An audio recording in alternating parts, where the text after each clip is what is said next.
Og næsti ræðumaður einmitt Hjördís Garðarsdóttir sem mannauðs- og fræðslufulltrúi Neyðarlínunnar. Hjördís, gjörðu svo vel.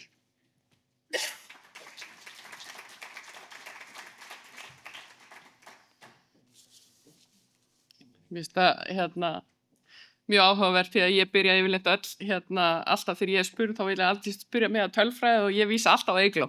Þannig að það er gott að við erum í svona nánu sambandi með þetta. En í fyrsta lagi vil ég náttúrulega bara byrja að fá að þakka kærlega fyrir að fá að vera með ykkur hérna í dag. Við erum að ræða málefni sem er viðkvæmt en ofboðslega mikilvægt. Markmið fyrirlestur míns í dag er að skilgreina hvað ofbeldi er, hvaða mismunandi birtingamyndir eru og fara aðeins yfir hvernig við getum brugðist við. Bæði ef við grunum að einhver annars sé beittur ofbeldi en svo auðvitað líka ef að einhver þolandi er hér að hlusta. Ég starfa sem sagt hjá Neyðarlínunni sem mannauðs- og fræðslufulltrúi og hef starfað lengi. Og í gegnum árin hef ég því miður kynnst mörgum sögum fólks sem hefur þurft að leita hjálpar okkar vegna ofbeldis. Þær sögum minna okkur á hvers vegna er mikilvægt að við tökum þetta alvarlega en hversu líka mikilvægt er að við séum meðvituð. Að við séum meðvituð á hverjum degi alltaf innan annað fólk og tilbúin að bregðast við.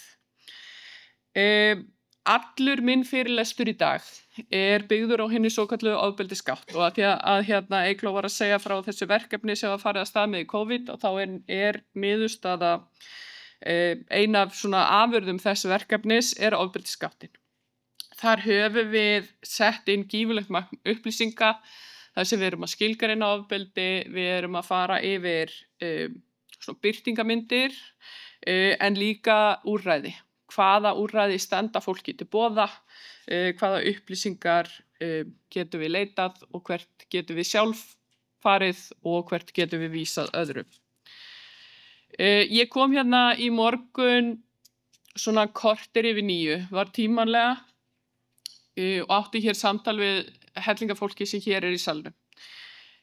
Bara á þeim 45 mínútum sem var hér áður en að málþingi byrjaði held ég að flest allir sem ég hafi talað við hafi sagt mér sögur af einhverjum í þeirra nær umhverfi eldra fólki sem hefur eða er að verða fyrir ofbeldi og meira kom til mín einn einstaklingur hér inni sem er að verða fyrir ofbeldi. Þannig að þetta er ótrúlega mikilvægt málefni og mikilvægt að við séum tilbúin að taka þetta samtal á hverjum degi. Er ég er hún hætta? Nei, hvert ég að fara?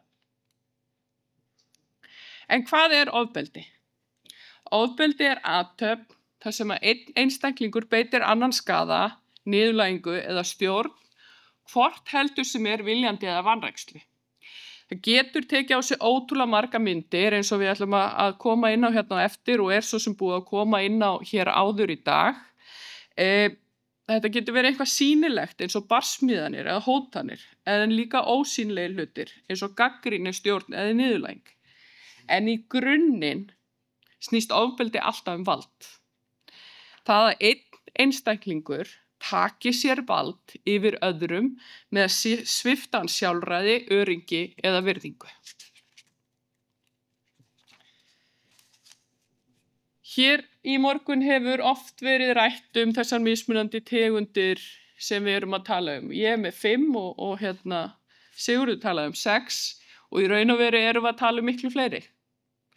En ég ætla allavega að svona fókusera þarna og ég var reyndar ótrúlega glöð að heyra ráðherra tala nauðung því að nauðung er eitthvað sem ég held að við tölum allt og lítið og er held ég birtingamynd úrræðaleysis. En líkamlega ofbeldi fyrst. Það er líklegast það hugtak sem við flest tengjum við ofbeldi. Það getur verið allt frá því að ýta í einhvern til þess að berja einhvern.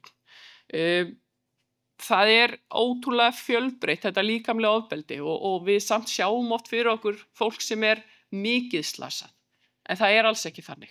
Líkamlegt ofbeldi getur líka verið til í hennu litla. Andlega ofbeldi er hins vegar miklu algengara en margir gera sig grein fyrir. Þar erum við að tala stöðuga gagnrýni, niðurlægingu, háð eða stjórn. Þegar fólk farið að taka sér það vald að ákveða hvort hvern einhver hittir og hvernig okkur líður og jafnvel að láta okkur líða á hverjum degi eins og við séum byrði. Andlegt ofbeldi grefur undan sjálfstrausti og getur haft og hefur oft jafn djúp eða jafnvel dýpri áhrif eins og það líkamlega. Fjárhagslega ofbeldið mjög algengt þegar kemur að eldra fólki.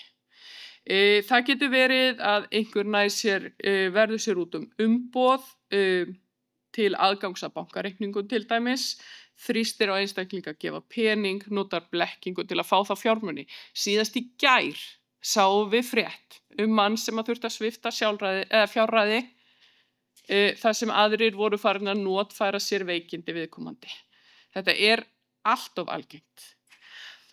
Kynferðislegt ofbeldi einn af þessum hlutum sem að fólk hváir oft við þegar við erum að tala eldra fólk. En staðreyndin að kynferðislegt ofbeldi líka vandamál hjá eldra fólki og við þurfum að vera tilbúin að taka þá umræðu líka. Kynferðislegt ofbeldi, bara svo það sé sagt, felur í sér alla kynferðislega hegðun sem ekki innifelur samþykki. Það bara þannig. Og svo erum við þá með vanræksluna sem aftur líka tegund sem við sjáum oft þegar kemur að eldra fólki.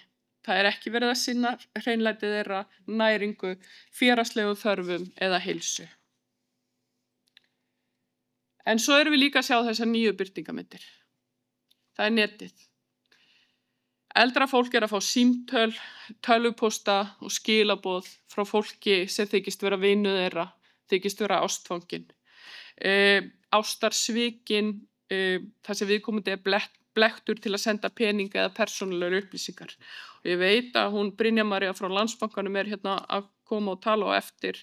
Ég get ekki mælt meira með hennar fyrirlestri. Ég hef heyrt hana tala áður og það bara, þú veist, ef það einhver sem ekki hefur heyrt hennar fyrirlestur allavega einu sinni, þá bara hvet ég ykkur endilega til að hlusta vel og lengi hérna á eftir.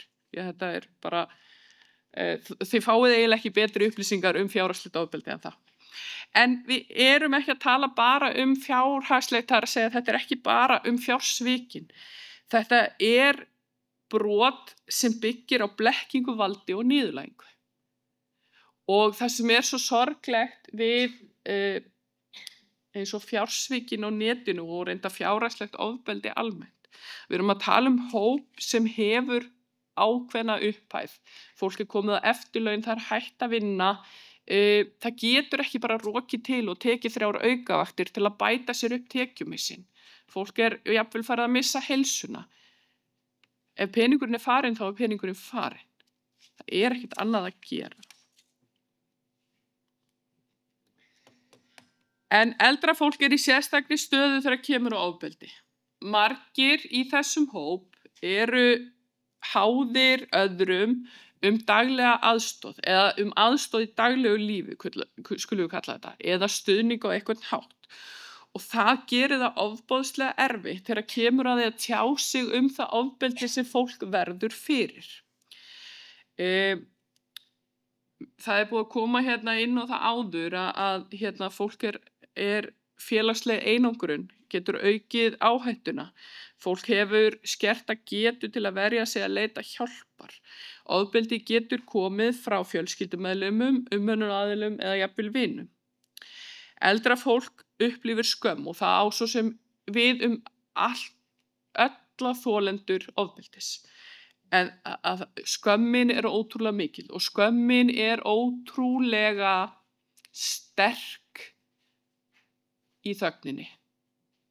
Hún viðheldur þögninni.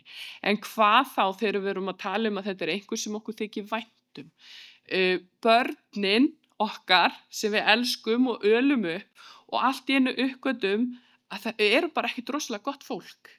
Það bara rosalega mikil skömm falin í því að ætla að fara að opna sig það við annað fólk. Það því algengt að ofbeldi gegn eldra fólki sé falið þagað yfir því eða jafnvel að viðkomandi telji sér trúum að þetta eiginlega ekki þess virði að tala um. Ótti við að einangra sig frekar ástæða fyrir því að fólk kvartar ekki yfir því ofbeldi sem það að verða fyrir.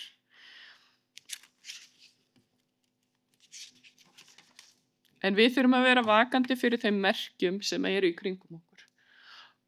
Merkjum ofbeldi eru mjög lúmsk.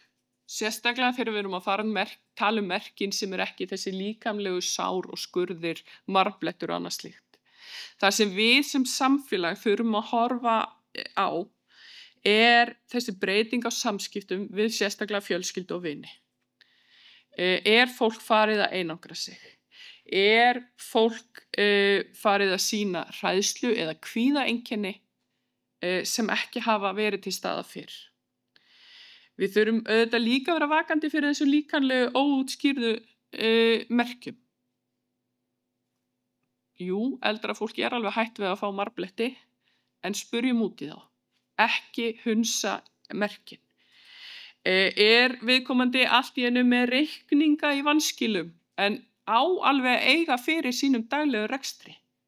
Spurjum út í það. Erum við að horfa á einstakling sem að ætti líklegast að vera komið með göngugrind, gleraugu, heyrnartæki, en ekki komin með það? Og viðkomandi getur ekki útskýrt fyrir okkur af hverju. Viðkomandi að léttast mikið? Þyngdartap? Spurjum. Það ofboðslega mikilvægt að hafa í huga að mörg af þessum einkennum geta líka verið vegna sjúkdóma, lyfja eða fjárhags, en spurjum. Þannig komumst við lengra inn í samtalið. En hvernig eigum við að bregðast við? Númer 1, ofbeldi aldrei þolanda að kenna. Það eiga allir rétt á að fá hjálp og það eiga allir rétt á því að þurfa ekki að ganga í gegnum þetta einir. Það hægt að fá stuðning, leiðbeiningar og upplýsingar hvort sem við viljum kæra eða einfaldlega bara fá ráð til þess að taka þessi næstu skref. Númer 1, við sem samfélag þurfum að vera tilbúin að hlusta af virðingu og án fordóma. Því það engin betri leið í því að fá fólk til að hætta að tala við okkur ef við svörum fordómafull. Þá ég að segja, nei, þetta getur nú ekki verið svo slæmt. Nei, ertu nú viss að þetta sé rétt. Nei, ég myndi nú aldrei trúa þessu upp á börnin þín að þau gerðu svona. Af hverju ætti viðkomandi að tala við okkur aftur þegar við svörum svona? Við þurfum að spyrja opinna spurninga. Og Inga kom bara hæstvirtur ráðherra, svo við tökum það hérna, kom svo vel inn á þetta í morgun. Bara hvernig hefur það? Hvernig líður þér? Af hverju? Það ekki okkar að rannsaka eða sanna ofbeldi. Það okkar að vekja athygli á þeim grun sem við höfum. Þetta stundum þannig og Eygló kom nú inn á barnaverndarmálin hérna í morgun og Sigurður ræddi einmitt líka að við værum að horfa í kannski svona svipað. Það einmitt bara mjög skýr regla í barnaverndarmálunum. Sönnunarbyrðin liggur ekki í okkur, en skylda okkar að vekja athygli á því sem okkur grunar.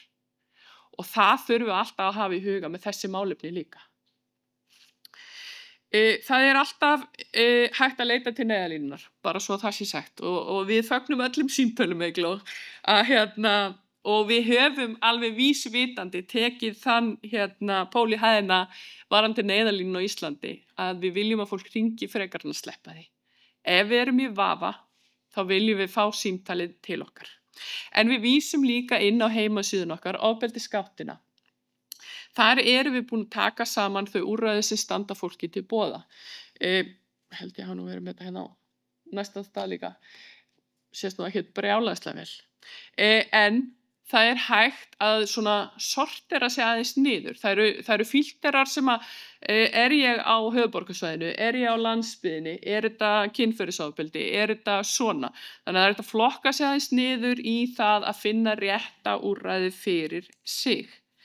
En mér langar samt þó hérna sérstaklega að vekja athygli á til dæmis Bjarkarhlíð Reykjavík og Bjarmahlíð á Akureyri, þar sem eru þessar svona one-stop þjónustur, þar sem fólk getur komið inn og verið tengt við alla þá aðila sem að þarf í ferlinu.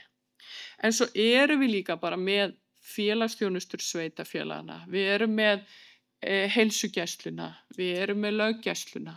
Við þurfum að vera að horfa og leita til allra þeirra úrræða sem að eru í boði og þeirra stofnana sem eru í boði. En það er líka ofboðslega mikilvægt, og ég tek undir það hér, að öll samtök, stofnanir og annað slíkt sem vinna með eldra fólk séu með skýrt verklag það hvað á að gera ef uppvakna grunur. Bara félög eldri borgara, félagsþjónusturnar, af því það er líka ofboðslega vont að setja starfsfólk, til dæmis félagsþjónusturnar, í þá stöðu að telja sig hafa orðið vitni á ofbeldi án þess að vita hvað eigi að gera við þær upplýsingar. Þannig að skýrt verklag sem er öllum ljóst hvar svo sem að eldra fólk kemur saman ætti að vera grunnurinn.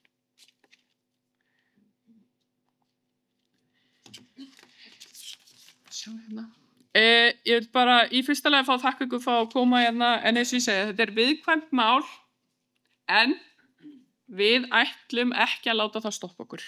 Því meira sem við tölum, þeim minni verði skömmin og þeim auðveldara verði fyrir okkur að hjálpa.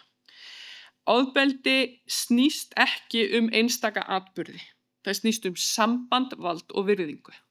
Við getum öll lagt okkar að mörkum að vera vakandi, að hlusta og grípa inn þegar á þarf að halda. Takk fyrir mig.